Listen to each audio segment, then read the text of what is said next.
Arizona straight to the line. There's the snap to Murray. Murray looks left, pumps once, looking. A lot of time. Now he throws, and it's intercepted by the Lions. Picked off down the left sideline. Oruwariye picks up a block at the 30, 25, 20, Amani 10, 5, and he's spun out of bounds right there. I see you, 24. I see you.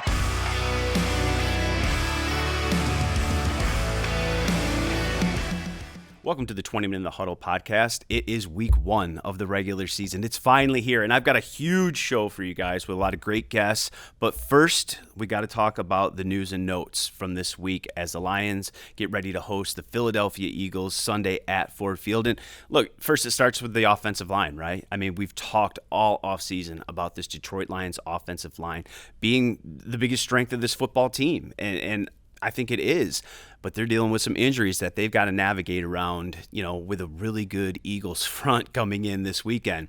We obviously knew Big V wasn't going to be available. He'd been dealing with a back injury, flared up in Pittsburgh, and the team placed him on reserve injured. What that means basically is he's out for at least the first 4 games. So they knew that coming in. But now Frank Ragnow has a groin injury that he's dealing with. Flared up on Wednesday. He was not at practice on Thursday. That's obviously a little bit concerning. Now, Frank's a guy who doesn't have to practice to play, in my opinion. A veteran guy who can, really be a true game time decision. And I kind of feel like it's trending that way as a game time decision. Obviously, Friday we'll know the game designation from the practice report. That will be huge. But that could potentially be 40% of Detroit's offensive line missing week 1. And we talked about how last year we never saw all 5 of those guys play together as a starting unit. And it won't be that way week 1. It won't be that way for the first month of the season, but you hope it's not, you're missing multiple starters. So you hope Frank can go. We'll just kind of have to see where that groin injury goes. I would expect if Frank can play, great, and I think the Lions have a decision then between Evan Brown and Logan Stenberg at right guard, and it's not Tommy Kramer because, unfortunately, Tommy Kramer's dealing with a back injury too. He's been dealing with that for a couple weeks now, missed practice both Wednesday and Thursday. Probably not expecting him to play either. So, look, now you're getting into, your reserves, and Hank Fraley, the offensive line coach, has talked about depth and how that's, something huge for him and that room, that they have to have depth. They treat everyone as a starter. Well, if Frank can go, my guess is Evan Brown and or Logan Stenberg, who's in his 3rd season, is going to play right guard.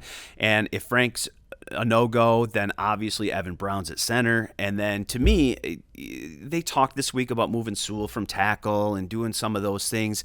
To me, I just think, look, Logan Stenberg made this team, right? He was one of your 53.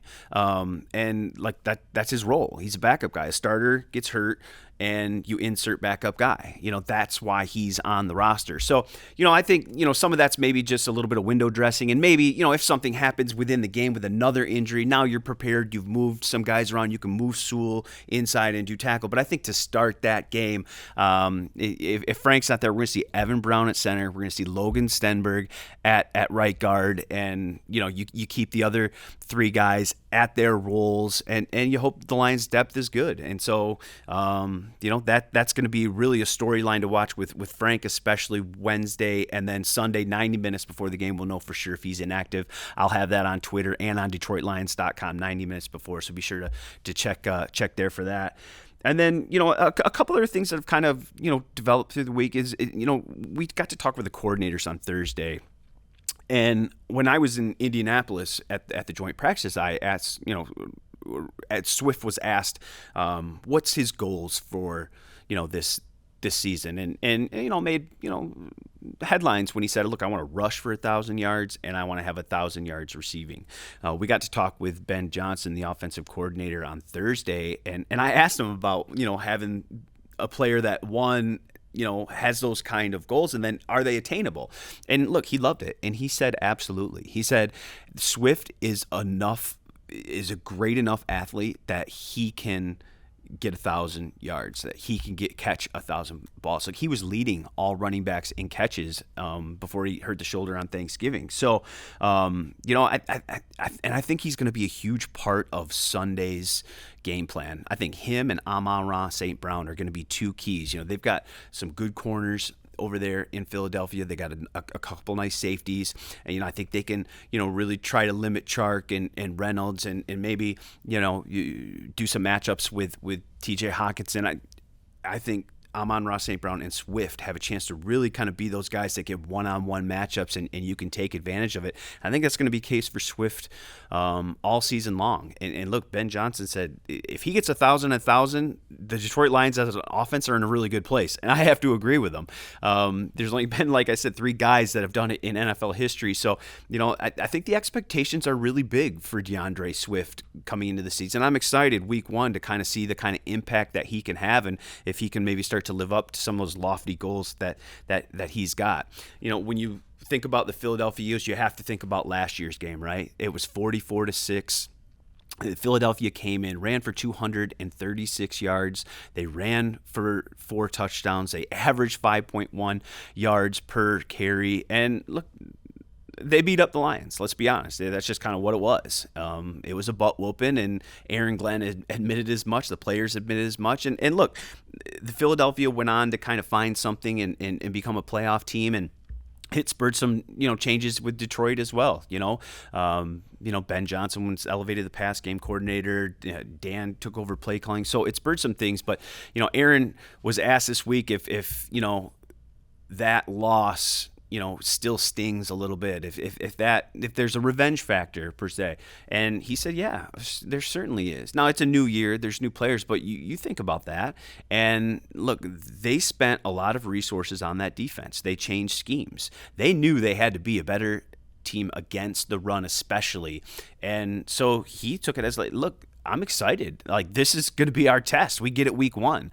How have those changes, how are they going to, translate on the field? And look, we're going to know, Sunday by 4:00, how much more improved this Detroit Lions defense is against the run. So great test, and we'll see. I think that's a noteworthy news item. I think Jared Goff's in a great place. We've talked about it all camp. Obviously, he's got a big test with that defense that was top 10. They've added some pieces to that defense on paper. They could be, top 5. So again, a good test for Goff, and we'll see, if that camp that he had translates to week 1. Obviously a huge year for him. And then you got Hutchinson. You got Aiden Hutchinson, the number 2 overall pick. I like Dan Campbell this week said, look, I'm looking forward to unleashing Hutch. And we get to see, he's expected to have a huge impact as the number 2 overall pick, a guy that can play, all 3 downs, can move inside and play the 3 technique, move up and down the line. Just how do the Lions deploy him?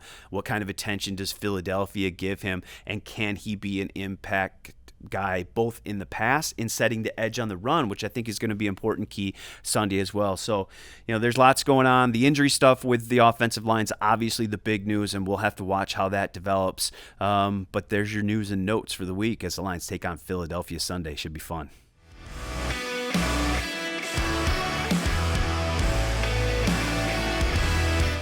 Welcome back to the 20-Minute in the Huddle podcast presented by Microsoft. I'm really excited about my guest right now, Stacey Dales from the NFL Network. And if you guys know the NFL Network, if you guys know Stacey Dales, she hustles. She's everywhere. She has been at training camp for every team in the NFC North. And so I thought it was a great time heading into week 1, heading into the regular season to get a little NFC North preview. So welcome and thanks for joining me, Stacey. Appreciate it. Awesome to be with you, Tim, and the crew. And hey, I'm pumped about this year. Every year I get excited about the division, but I think maybe in the past few years, because Green Bay has taken it each of the last 3 years, this might be the most exciting time, despite a couple coaching changes. So here we go. Yeah, well, let's get right into it. And let's start with Green Bay since you bring it up. Obviously, you look at Aaron Rodgers over the last couple of years, I think 85 touchdowns, 9 interceptions, 116.7 passer rating the last 2 years combined, coming off a terrific season last year. But there's some changes in Green Bay offensively. DeVonta Adams traded to the Las Vegas Raiders. So, how much could DeVonta Adams' absence impact Aaron Rodgers' production? First of all, DeVonta is one of my favorite receivers I've ever covered because of the way he works when nobody's watching.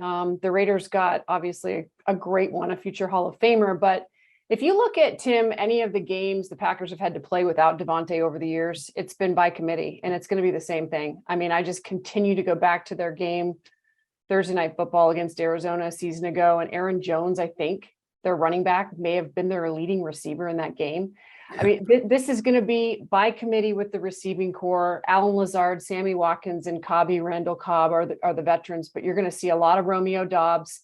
He and Aaron Rodgers have made an outstanding connection, the 4th rounder rookie this offseason, and Christian Watson's going to keep coming along. It's all about, for him, learning how to make those adjustments within the formations and the play calls, because he has all the physical tools. So I think the Packers will be just fine, even with the new offensive coordinator and Adam Stenavich, because Nate Hackett's gone to Denver.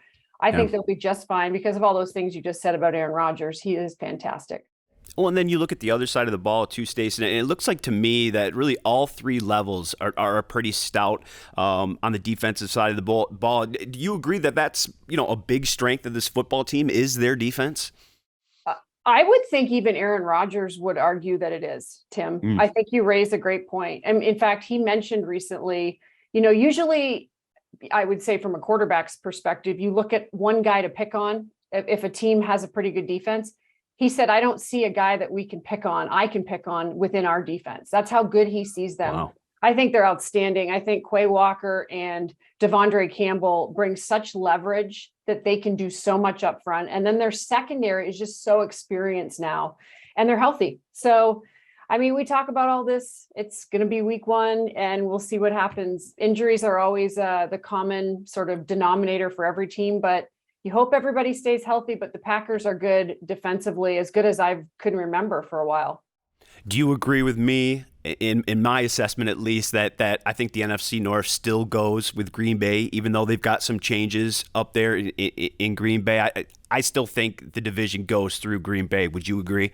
Yeah, no question about it. I mean, you have a back-to-back MVP quarterback who is as gifted and intelligent as I can, sort of illustrate in any words. Like, I just remember talking to Nathaniel Hackett last year in the tunnel, and he said he had to constantly find ways to stimulate Aaron Rodgers because of how intelligent he is. He would leave little innuendos on the play call sheets on the boards in the meeting rooms because Aaron constantly needs to be stimulated.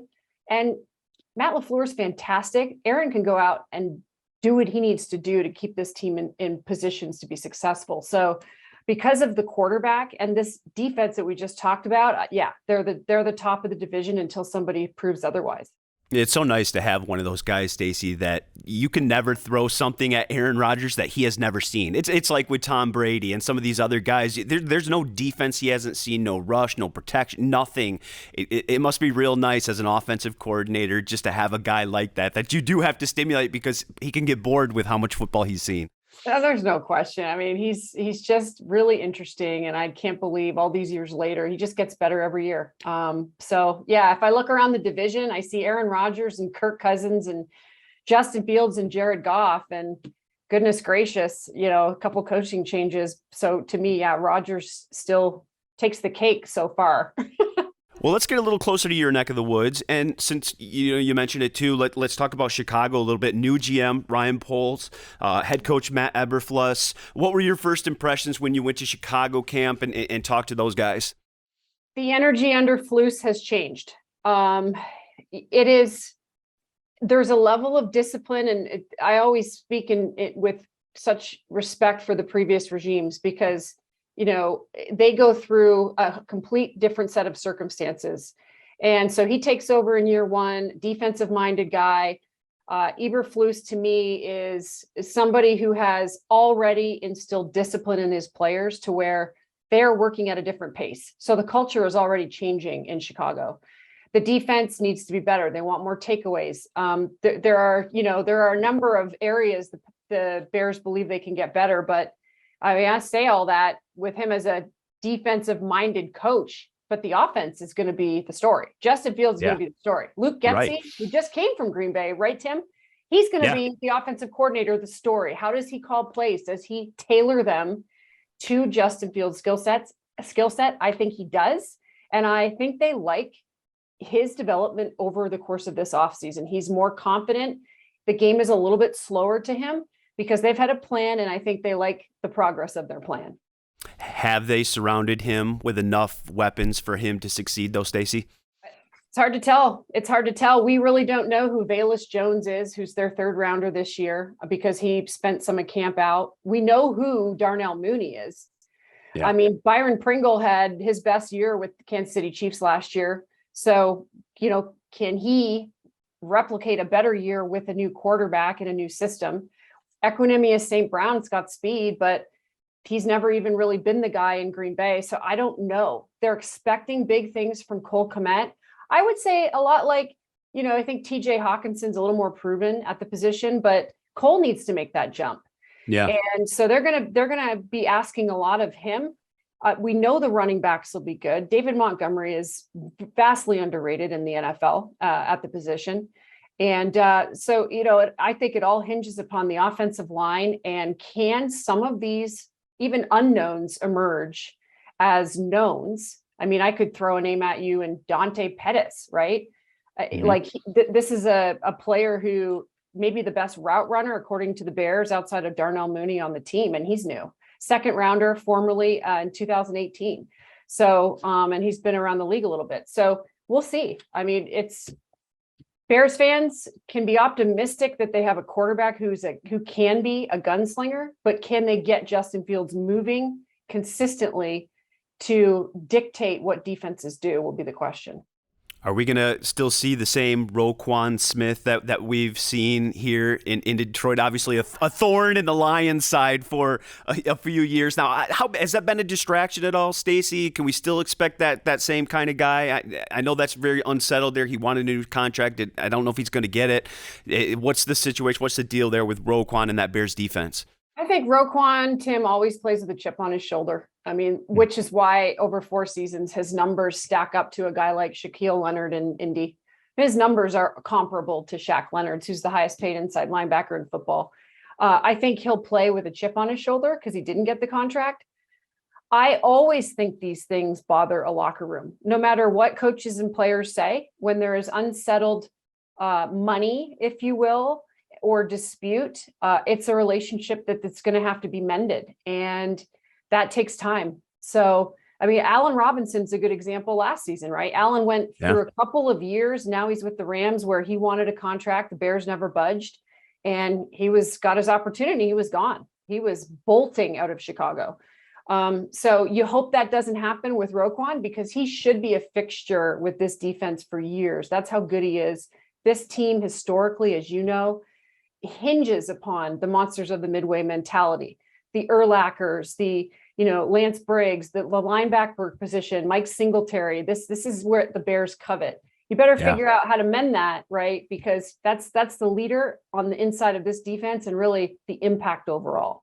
I know you're around the Chicago area a lot. You talk to a lot of Bears fans, I'm sure. What's the expectation for Chicago for 2022? It sounds nationally maybe not as high. I'm just curious around Chicago there, maybe even what you're hearing, around there, just at expectations for them and your expectations for them.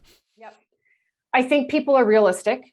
They're not the people I don't foresee believing this is a playoff team. I'm talking about fans. I think that the media have been pretty surprised by the shift in energy and attention to detail from these players, and the overall ambiance of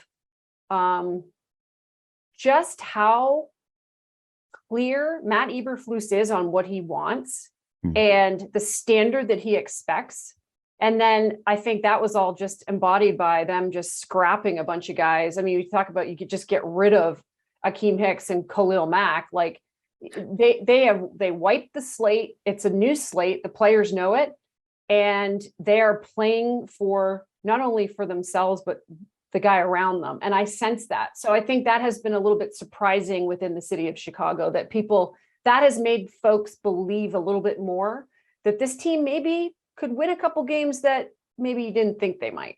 And sometimes that takes a little time. I think it's a great point by you, because, we went through the same thing here in Detroit, right? With Dan Campbell and Brad Holmes. Like, they wiped the slate clean, right? And you obviously started over. You played a lot of young guys. You had the youngest roster, and it takes a little bit of time. But it's the right way to build it. So it sounds like from talking to you that things are on the up and up in Chicago, even though it might take a little time to kind of establish it and get everything going. All right, Stacey, let's shift over to Minnesota real quick. Another, going through, a new GM, new coach over there. What are the biggest changes you've noticed out of Minnesota and the Vikings?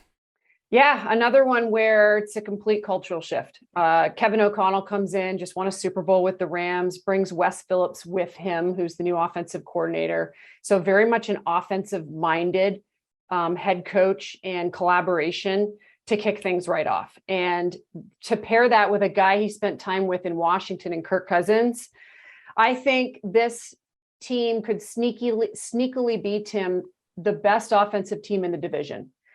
Because of the talent that they bestow at the skill positions. Yeah. I'll give you an example. Justin Jefferson, obviously had just over 1,600 receiving yards a season ago. His goal is to have the most receiving yards in a single season in NFL history.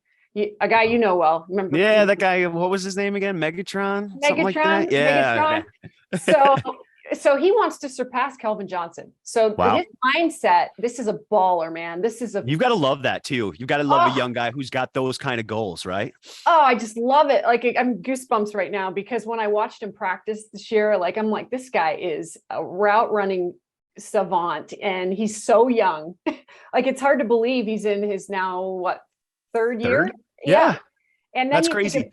Adam Thielen and Irv Smith is expected to be healthy. And then the running backs, Delvin Cook and Alexander Madison, they are potent. They can be potent offensively, and Kirk Cousins can throw it. I mean, I think he had the best deep football in football last year, in the NFL last year. So I expect them to be solid. Green Bay would argue with that offensively.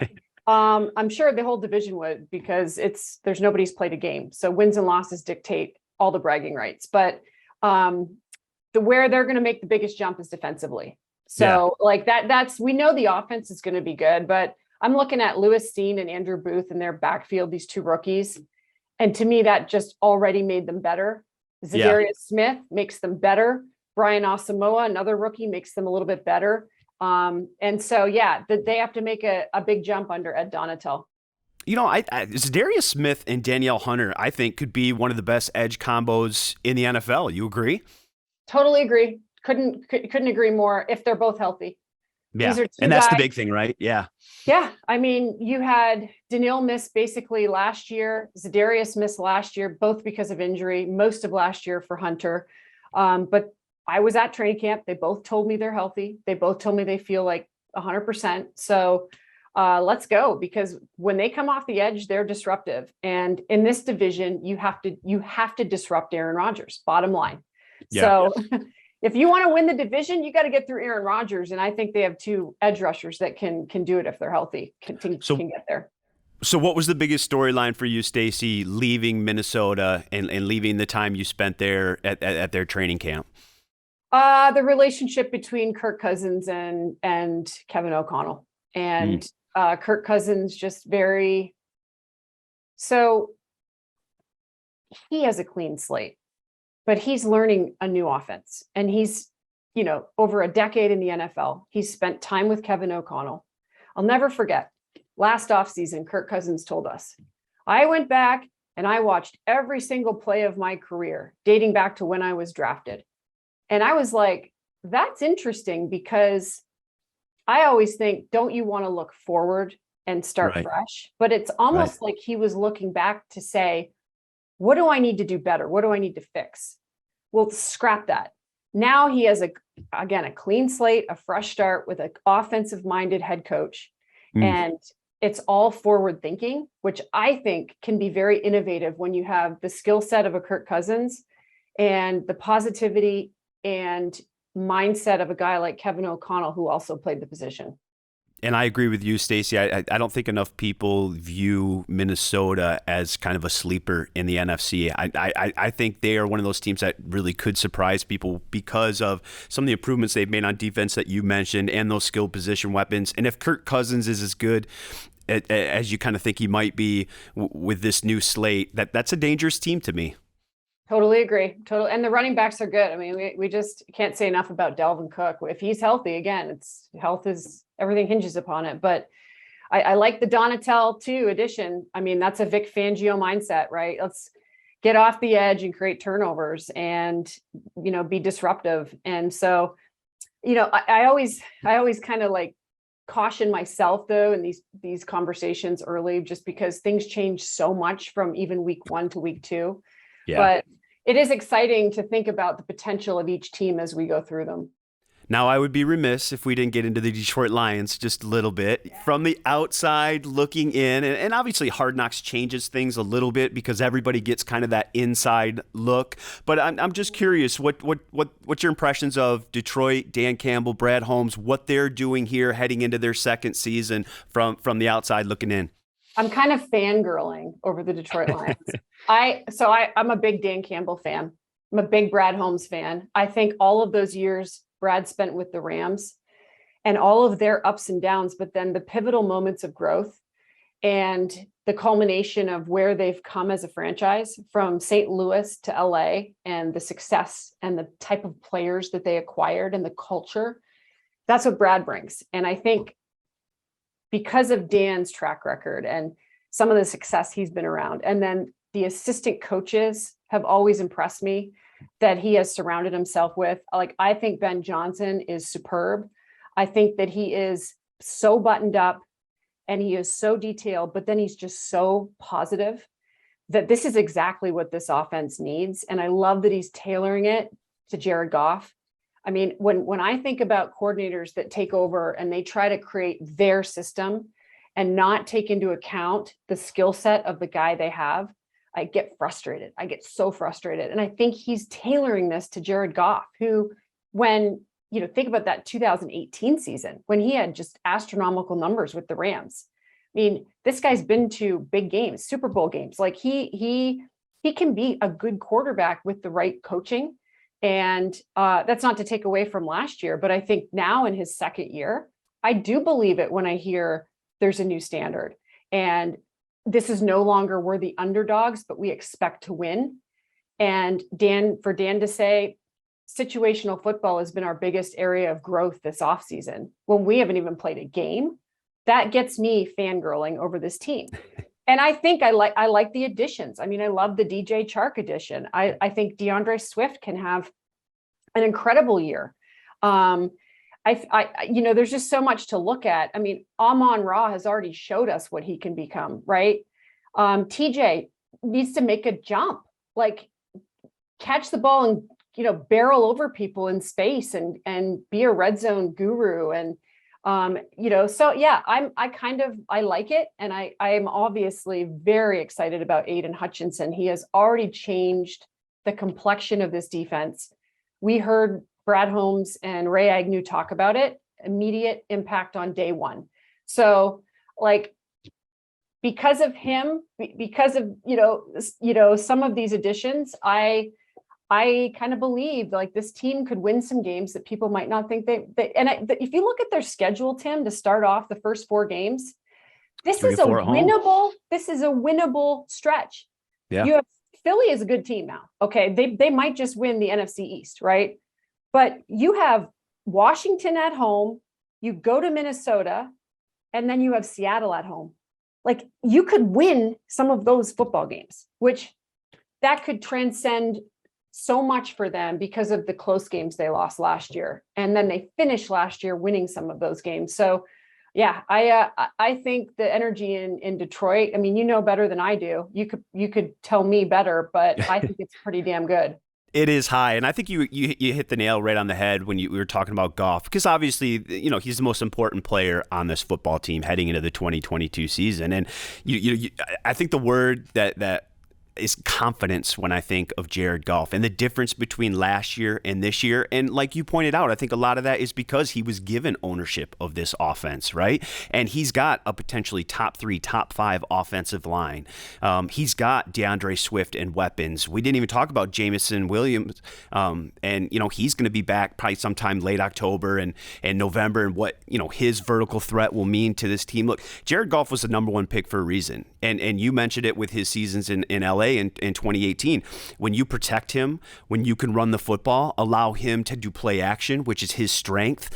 I mean, those are things the Lions are expecting to be able to do because of that offensive line and the weapons they have, both on the outside and at the running back position. So, Jared Goff has had a terrific camp. And if, he can get back to being the Jared Goff, like we talked about in 18, 19, when he was, winning playoff games and taking the Rams to the Super Bowl, I think this team can surprise some people, and obviously they've got to be better defensively. They get Aiden, they made some additions on the defense, but there's certainly a lot of excitement here around Detroit because of some of the things that they've added, and obviously Dan Campbell and that staff. So I think you're right. There is a lot of optimism here, and it should be a fun start to the regular season for sure.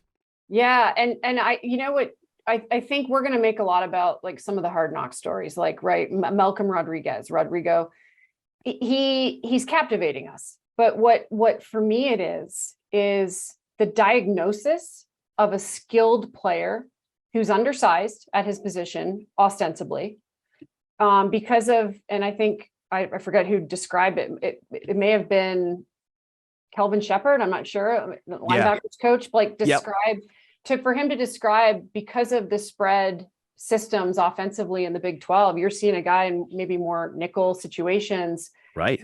And then understanding he was a quarterback and a defensive back and wrestler, like the versatility he can bring, but it's the identification of a skill set that Brad Holmes and Agnew and their team do.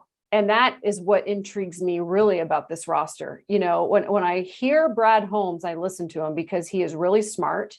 And for this guy to be considered now at this point as a potential starter, they're not surprised by it. Maybe we are. Like, who is this kid? Right. Because he's hitting I think about Nakobe Dean, and I think about his size and how fast he moves side to side. And now I'm thinking about Rodrigo, and I'm like, wait a minute, he was a 6th rounder out of Oklahoma State. But that is all scouting, and that is all identification by the staff of, hey, we thought maybe he might go a little bit higher, but he didn't, right? So, that's to me what intrigues me about this roster is they've continued to build it over the course of now 2 seasons. Like, they might surprise some people, and they play really hard. And that isn't always matched. You think it would be on NFL Sundays, but if you're the hardest playing team out there, you can get away with a few mistakes if you just play really hard. And I think this team does. Well, Stacey Dales, that is awesome stuff. Thank you so much for joining. Thanks for giving us a rundown on the NFC North and an outside perspective on Detroit. You are one of the best in the business. Thank you so much for taking the time. Appreciate you. Back at you, Tim. It's good to be with you anytime. Can't wait to see you this season.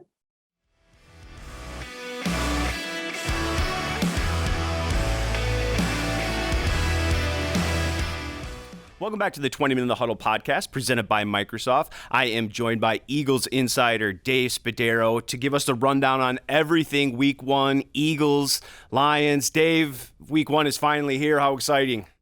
Yeah, it's great. It's a long time, right, Tim? Like, we've been waiting forever, it seems, since training camp began, and we want to see what's going to go on here with this football team.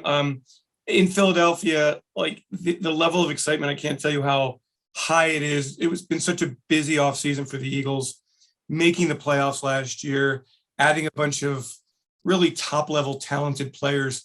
The sense of anticipation is really high, and I think Sundays is going to be a great test against a team that I know that in this building, the NovaCare complex, everybody really respects the Lions. Tough game you had last year against the Eagles, but the way you finished the season really opened everybody's eyes. So I think it's a great matchup on Sunday. I think so too. And, you kind of led into what my first question was, just about the expectations for this Eagle football team. You mentioned some of the guys that you've added, the Gardner Johnsons, the Bradburys, Hassan Reddick, and then the draft with guys like Nakobe Dean and obviously Jordan Davis. And that defense especially is going to look a lot different probably than the one that was here in Detroit last year. And in obviously making the playoffs last year, and you get, A.J. Brown and another explosive weapon for that offense. Just, are the expectations kind of NFC East championship or bust and kind of make noise in the NFC heading into the season? So, from the outside, Philadelphia is an extreme city. You know, you're either all the way or you guys really suck. So, I think it tends at this point to be more of the former than the latter. Look, the Eagles return an offense that led the NFL in rushing last year, led the NFL in explosive plays last year. They return it intact, and they bring in a Pro Bowl wide receiver, A.J. Brown, who's just been terrific. Every day he makes big plays. Really, the way he uses his body is so impressive, and he's going to be a great complement to DeVonta Smith. And so the offense comes back looking great. As you mentioned, Tim, the defense with Reddick and Kaiser White at linebacker, Jordan Davis, Gardner Johnson, Bradbury, whole new look on D. So, I mean, the expectations, as you know, inside a team's building, they're always really high. From the outside, everybody's going, okay, the Eagles, team to beat in the NFC East. Maybe this team can be a surprise team in the NFC. And the Eagles are kind of going, whoa, let's get down here. That ain't the way it works in the NFL. Eagles haven't won. I came out of my building today, walked to my car, and a guy gave me a fist bump. And he goes, Super Bowl this year. And I'm like, let's just win a game first. but no doubt the roster has definitely been upgraded, and we'll see how it goes. I mean, look, I believe the first couple of weeks of an NFL season are always wacky and wild and crazy, and you never know what to expect. So I go into Sunday feeling like, who knows, against Detroit. Detroit could come out and play really, really great football because they have a lot of pieces on that football team. Yeah, and, you know, it seems like they have the right mindset there in Philly because, you know, it is going to take some time. You have to learn your football team and what they do well. And like you said, there's a lot of adjustments early in the season. You haven't seen a lot of film on these guys, especially when you talk about Detroit. I mean, what to expect from Philly defensively. You listed off all the changes, and there's probably not a lot of film from the preseason on that kind of stuff. So it's definitely a feeling out game early in the season. I want to take you back to last year. You know, obviously you guys come into this building, and it was a butt whooping. I mean, let's be honest. It was 44-6. You ran for 236 yards and 4 touchdowns. Did about everything you wanted to do. I'm just curious with what the view of Detroit is this year. Obviously, they've added some pieces with the number 2 pick, Aiden Hutchinson, and they've done some things offensively. They got a new offensive coordinator. I'm just curious, the outside perspective, what have players, coaches been saying about Detroit leading into this matchup and how you really can't take what happened last year going into this year? I mean, I think this game and the start of the season, it always can be a good measuring stick for the maturity of your football team. I will tell you that everything that the Eagles have said is the right thing. Last year didn't mean anything at this point. Like, that's last year. And in the NFL, if you look back, you get your butt whooped now. So, you know, they're approaching everything the right way. Start of a new season, they have to prove themselves they have to find out what they are. So that sounds great. Now we'll see how that manifests itself on Sunday. I mean, saying it and doing it, I've found over the years, Tim, are two different things. I mean, obviously the Eagles, if they come in and think that they're going to steamroll the Detroit Lions because they beat them last year, that's going to be a rude comeuppance for the Philadelphia Eagles. I don't think they'll take that approach. I think there's enough veterans here on the offensive side to know that the Lions defense is going to be an aggressive front. They've got Okuru in the back. He's healthy now. They've got Hutchinson and Harris, and they're going to flip-flop sides. They're going to present a huge challenge to the Eagles. And the defense has so many new faces that, you know, they're not even thinking about last year. They're just trying to get everybody on the same page for this year. So I think internally they understand that this is a brand new season, new year, new teams, and a new challenge on Sunday. Understanding that, you know, Detroit's home crowd, it's the opener, going to be fired up, a lot to prove. And understanding, Tim, that in Detroit, no matter what you say, the coaches are emphasizing, hey, guys, this is payback time. Yeah. They embarrassed you last year. You better come to play on Sunday. Yeah. One person who is probably going to be there to play is Jalen Hurts. I mean, he was terrific in that game last year in Detroit. And look, he led all quarterbacks in rushing yards last year. That's obviously a big part of his game. That's been an emphasis for Detroit, is to kind of try to contain him, keep him in the pocket, make him a thrower, not a thrower and a runner. But I'm just curious the expectations for Jalen. Obviously had a terrific year. It was up and down, though, played really well at the end of the year. So I'm just curious kind of what the expectations are for him are. I know Philly fans, as you talked off the top, can be pretty hard on quarterbacks. Yeah, I think that the expectation is that he takes the next step, and that look, he didn't turn the football over. The Eagles started 2-5. He stayed calm, cool. He's a totally unflappable kid. Then we got to the playoffs, and you saw a really poor performance, not just from Jalen, but from the entire offense. And at one point of the game, the Bucs were leading 31-0 wild card round, 2 interceptions, not acceptable. So what does Jalen do to take that next step? We know that he's dynamic in the run game. We know that, as you said, teams are going to want to try to keep him contained in the pocket. We know that A.J. Brown brings another dimension in the passing game. So let's see what kind of steps Jalen Hurts makes from the pocket. Quick decision. Tim, something that maybe Lions fans don't know, Eagles fans have been told this for many months here. The Eagles return the same coaching staff, by and large, that they had last year. This is the first time since Jalen Hurts was in high school. Wow. Same play caller in back-to-back years. So it's always been, offense 101, and then the next year, offense 101. The next year, offense 101.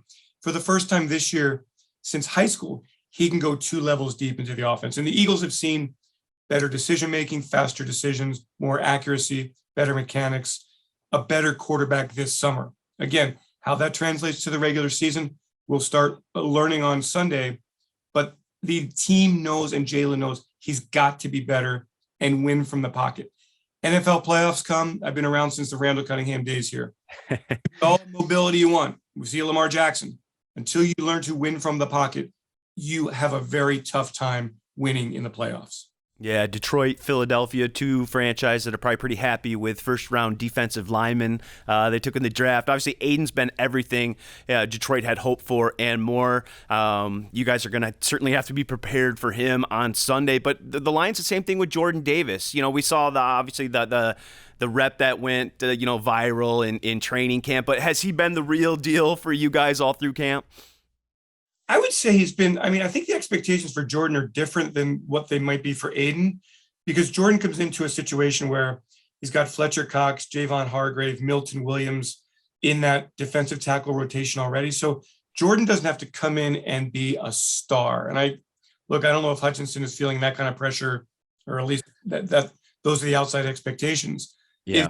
Yes. But right now, Jordan has shown that he's got a lot of talent, that he's going to be very difficult to move, but that he's got a lot of growing to do still in terms of really refining his technique, playing with a lower pad level, making sure that the offensive linemen aren't getting under him.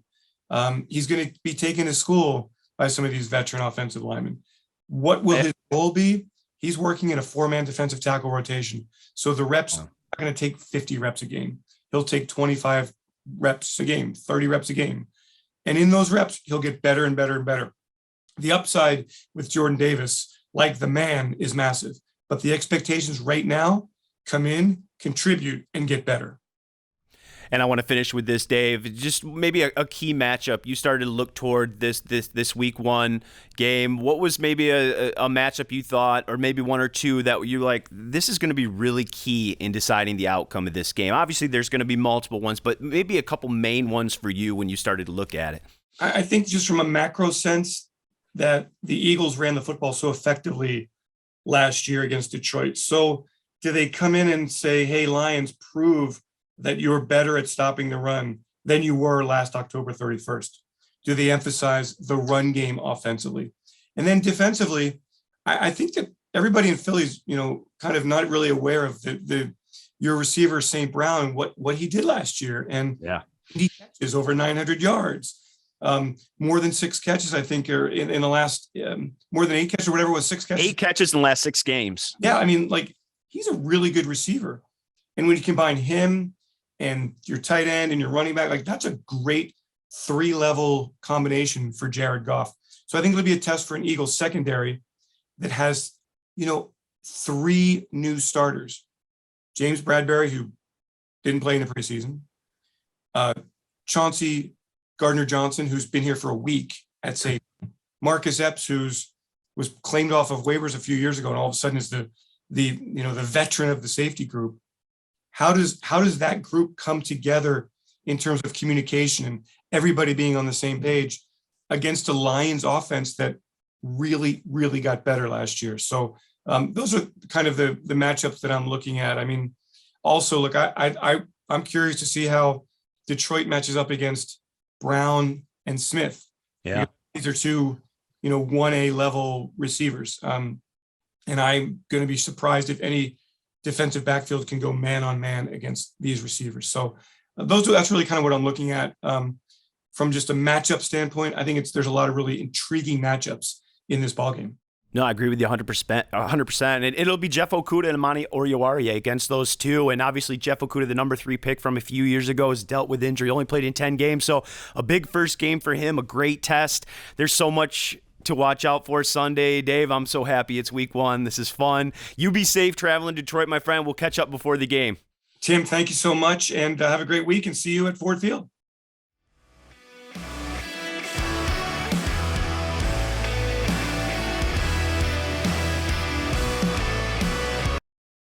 That was great stuff from Stacey and Dave. Good insight there on both the NFC North and Sunday's opponent, the Eagles. We've got a new little segment here on the Twentyman the Huddle podcast. It is key matchups presented by BetMGM. Basically, I'm going to take 5 matchups I think are kind of, really key, in the game and kind of break them down a little bit. And I think first off, let's start with Aiden Hutchinson, Lions number 2 overall pick, and Lane Johnson, a veteran right tackle who's been in the league a long time. And now the Lions are going to switch Aiden Hutchinson and Charles Harris, I think, sometimes. But I think the majority of the time, at least we've seen in camp, Hutch has been on the right side against Sewell. They'll do a little bit of change up, but I think that's the matchup we're going to see the most. And look, we talked about it at the beginning, right? Unleash Hutch. That's what Dan Campbell said he wanted to do this week, that he's excited to watch. And I'm sure Hutchinson is too. He's had a terrific camp. He was great in the practices with Indianapolis. And every time he's been on the field, he's been disruptive. I think Dan, Aaron Glenn, everybody has said it. He has exceeded expectations from an athletic standpoint for what they thought he was as a number 2 pick. He's just been really good. Like, he comes in, he doesn't say much, he puts his head down, and he does all the right things, and he just goes to work. And that's what he's done. And that's going to be a big one. And we talk about the pass rush a lot and him helping in that regard, but he's got to be good against the run too. Lane Johnson, that offensive line, that's expected to be one of the better units in the league. And you just look at what they did last year. They had the number 1 rushing offense. They had 15 games where they rushed for at least 100 yards. From weeks 8 to 15, the Eagles rushed for 175 yards in 7 straight games. The last team to do that, the 1985 Chicago Bears. So, this team can run the football, right? And Aiden Hutchinson wasn't just brought in to stop or to help the pass rush. He was there to also stop the run, set an edge, and be a difference maker there too. So to me, that's going to be a great matchup. Look, the Eagles rushed for 2,700 yards and 25 touchdowns last year. The Lions were 28th against the run. The Lions were 30th in sacks. So Aiden Hutchinson was drafted number 2 to help in both regards. So that'll be a key matchup, number 1. Number 2 for me, Darius Slay, right? A lot of people remember Darius from his time here in Detroit, and we'll see what they decide to do with Bradbury and Slay in terms of how they match up against Reynolds and DJ Chark. But to me, I think a key matchup is when you see Darius Slay and DJ Chark together. That's a big one. Slay is still one of the best in the business in terms of getting his hand on the football. Like, he has defended 119 passes in his career. That's the most among active cornerbacks. So, look, Chark was brought in here to be that X receiver for the Lions, right? That guy outside the numbers that could give them something vertically, that could be a factor in the red zone where they didn't use that outside receiver much. And I thought him and Jared Goff, Chark that is, had a pretty good rapport throughout training camp. And like he's going to be, one of their big deep threats until Jameson Williams comes back. And we obviously know how he can stretch the field vertically, and they'll have two of those guys. But until that time, I think Chark's going to be a guy that they expect at 6'4", runs a 4.3. If you get a one-on-one matchup with him, I think Jared Goff is comfortable enough to throw that ball downfield and let who I think one of the better 50-50 ball catchers in Chark go up and try to make a play. We've seen that in camp. That trust has built. Darius Slay is one of the best, and so you have to be careful. But I think they're going to, if they see one-on-one, I think the Detroit Lions will like that matchup with Chark's size and his speed. And so that one will be a key matchup. How are they going to use their safeties to defend Lions corners, and how many times are we going to see that one-on-one matchup? Do they trust Slay to maybe just go and do it himself? I think that'll be really interesting to kind of watch how they approach that. And if they do trust Slay, I would expect the Lions to at least challenge him, a few times down the field. Another big one for me, Jeff Okudah versus A.J. Brown, their talented wide receiver, veteran guy who came over from Tennessee. I think you can also throw, obviously DeVonta Smith and Amani Oruwariye there. They could see, you could mix and match that matchup. But to me, A.J. Brown's kind of that bigger physical type receiver. I think that matches up pretty good with Jeff, who's, stronger and faster than he was before the Achilles injury, per him. And he's looked great. He's had a terrific camp ever since, I think, Indianapolis. He's been really, really good. And he won that job over Will Harris. And it's going to be him and Amani. And I think that'll be a great matchup between him and A.J. Brown. Look, A.J.'s had back-to-back 1,000-yard seasons in 19 and 20. He had over 800 yards and 5 touchdowns last year, 6'1", 226. So again, there's that size element there, right? And so, he was a guy with last year, he had 3 games with the Tennessee Titans of at least 125 receiving yards and a touchdown. That was tied for the second most among any receiver in the game. So, he gives them something opposite Smith, who's more of that vertical guy. So I kind of think that completes their wide receiver core. And so I think that's going to be a huge matchup for Jeff Okudah. Look, Jeff was the number 3 pick a few years ago, right? And he just hasn't been available due to injury, but he's healthy. He looks good. And I'll tell you, he's hungry and ready to prove, why the Lions had so much faith in him a few years ago to make him the number 3 overall pick. He's looked good, and I think that's a huge matchup on Sunday. Next, I'm going to go Brandon Graham and Penei Sewell. I'll tell you what, Penei Sewell has looked really, really good. I mean, all throughout camp. I think he's trending toward, some national recognition in his second year. I think he's been that good. And look, he's got a good test in Brandon Graham, who usually lines up on that side. A veteran guy, right? 8.5, 8 sacks, 9 sacks. You see it every year. Like, he's not a guy who goes and gets you 15 sacks, but he's great against the run, and he's an 8, 9, 10 sack guy just about every year. And he's a veteran, right? I mean, there's nothing the Lions, and there's nothing Sewell's going to show him he hasn't seen. And so, he's a crafty vet, and Sewell is one of those guys that has just really taken off in his second season. We talked to Ben Johnson on Thursday, and he said he's light years ahead of where he was this time last year. And you would expect that, obviously, from a player in his second season. But Sewell has looked great. He's been tested day in and day out by Aiden Hutchinson. It's kind of that iron sharpens iron type deal with those guys. And you've seen Sewell kind of just head right like this. And I expect him to have a huge season. He's going to have to be huge with some of the injuries that the Lions are dealing with at right guard, at center. We'll have to see if Frank Ragnow plays. Look, they need Taylor Decker, Jonah Jackson, and Penei Sewell to play really well, to play like a top 5 offensive line. If it's just those 3 starters, they got to pick up a little bit of the slack. The Lions like their depth, but, you're not a starter for a reason. It's depth. And so Penei Sewell's got to be good. He's got to help contain Brandon Graham. That's a big one. And to me, the last one, I'm going to go a little different here. I'm going to go Jalen Hurts versus Alex Anzalone. You say, Alex Anzalone, he's a linebacker. He is a linebacker. But Jalen Hurts last year against the Lions in that 44-6 victory rushed 7 times for 71 yards. He led all quarterbacks last year with 784 yards and 10 touchdowns. He has an ability to get out of the pocket and make plays with his legs. And he's not always running either. He's looking to pass as well. And to me, I think the Lions have to be really good about containing him in the pocket.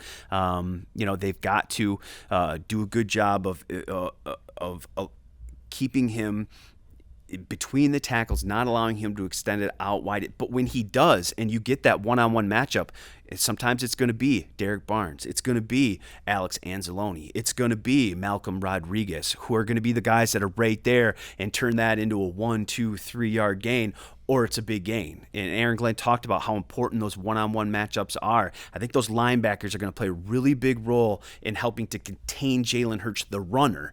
Now, obviously, Aiden and those guys up front got to get after him, disrupt his timing and disrupt things in the pass game. But he is going to run, and they're going to have some design runs. And I think those linebackers have to be really, really good about containing him. I'm just so glad the regular season is here. It's week 1. It'll be rocking at Ford Field. We'll have all the coverage for you on DetroitLions.com. PJ Clark and I will be breaking down the game on the podcast post-game, so make sure you watch out for that. It's the regular season. It's fun. It's time. It's football.